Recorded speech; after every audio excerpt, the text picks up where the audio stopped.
Hello বন্ধুরা, আশা করছি সবাই ভালো আছো। তো আজকের পাঠ হলো শ্রীমদ্ ভগবদ্গীতার ২য় অধ্যায়ের ২৯তম শ্লোক। তাহলে চলো আর দেরি না করে শুরু করি। শ্লোকটি হলো আশ্চর্যবোধ পশ্যতি কশ্চিদেনম আশ্চর্যবোধতি তৈথবচান্ন আশ্চর্য বৈচনমন্য শৃণোতি শ্রুতাপন্নং বেদ ন চৈব কশ্চিৎ। এই শ্লোকটির সহজ অর্থ হলো কেউ এই আত্মাকে আশ্চর্যের মতো দেখে, কেউ আশ্চর্যের মতো এর বর্ণনা করে, আবার কেউ আশ্চর্যের মতো এর কথা শোনে।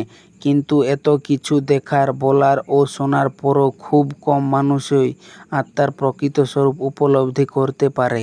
এর মূল তাৎপর্যটি হল, এই শ্লোকে ভগবান শ্রীকৃষ্ণ আত্মার রহস্যময় ও দুর্লভ স্বরূপের কথা বলছেন।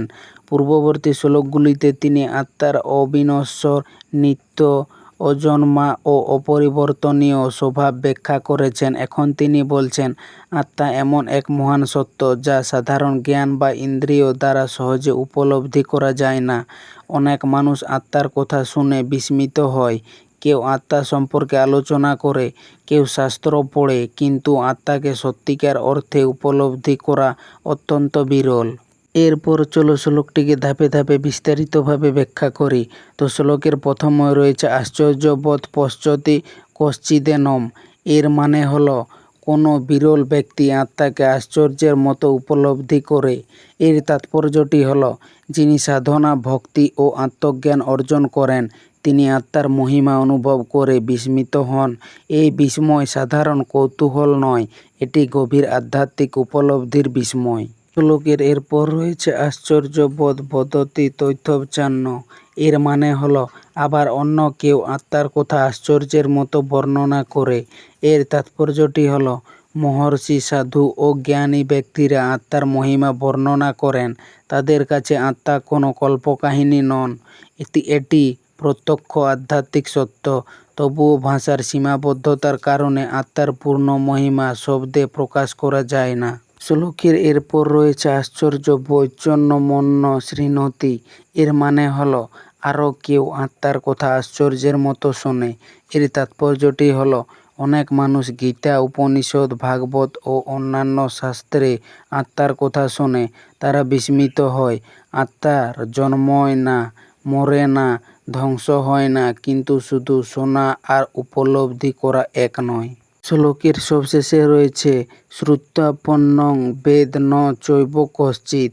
এর মানে হলো শুনেও খুব কম মানুষ আত্মার প্রকৃত স্বরূপ উপলব্ধি করতে পারে। এর তাৎপর্যটি হলো শুধু বই পড়া বা বক্তৃতা শোনা যথেষ্ট নয়। আত্মাকে জানতে হলে প্রয়োজন শুদ্ধ জীবন, ঈশ্বরের প্রতি ভক্তি, ধ্যান, সাধনা এবং আত্মানুভূতি। তাই প্রকৃত আত্মজ্ঞান খুবই বিরল।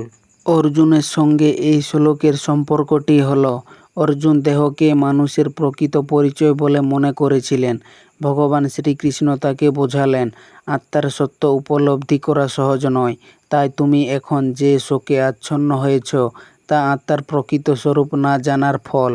আত্মাকে জানলে তোমার শোক দূর হবে। এই শ্লোকে আশ্চর্য শব্দটি 4 বার ব্যবহৃত হয়েছে, দেখা, বলা, শোনা এবং শুনেও না বোঝার ক্ষেত্রে। এই 4 বার ব্যবহারে কৃষ্ণ বলেছেন আত্মার সাথে মানুষের সম্পর্কের প্রতিটি স্তরে আশ্চর্য। যে দেখেছে, যে আশ্চর্য হয়েছে, সে শিখেছে, সে আশ্চর্য করে শিখিয়েছে, যে শুনেছে, সে আশ্চর্য হয়ে শুনেছে, কিন্তু তবুও সম্পূর্ণ জানা যায়নি। এটা আশ্চর্য। এই শ্লোকটি মূলত কঠোপনিষদ থেকে গৃহীত। যমরাজ নচিকেতাকে আত্মার বিষয়ে বলতে গিয়ে এই কথা বলেছিলেন।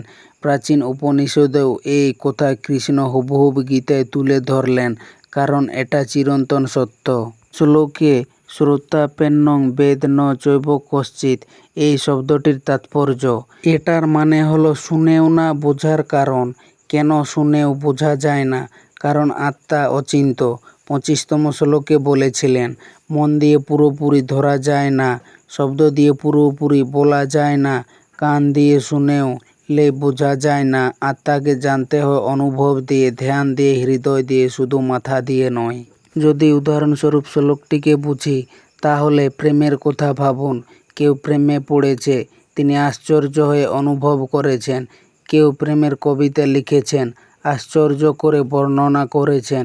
কেউ সেই কবিতা শুনেছে, আশ্চর্য হয়ে শুনেছে। কিন্তু যে কখনো প্রেম করেনি সে শুনলেও পুরোপুরি বুঝবে না। আত্মজ্ঞান এটাই, শুধু কথা বোঝা যায় না, অনুভব করতে হয়। তাহলে আমরা এই পুরো শ্লোকটির থেকে সারসংক্ষেপে পেলাম যে ভগবান শ্রীকৃষ্ণ অর্জুনকে বলছেন, অর্জুন, আত্মা এতই আশ্চর্য যে কেউ তাকে দেখে বিস্মিত হয়, কেউ তার কথা বলে বিস্মিত হয়, কেউ তার কথা শুনে বিস্মিত হয়।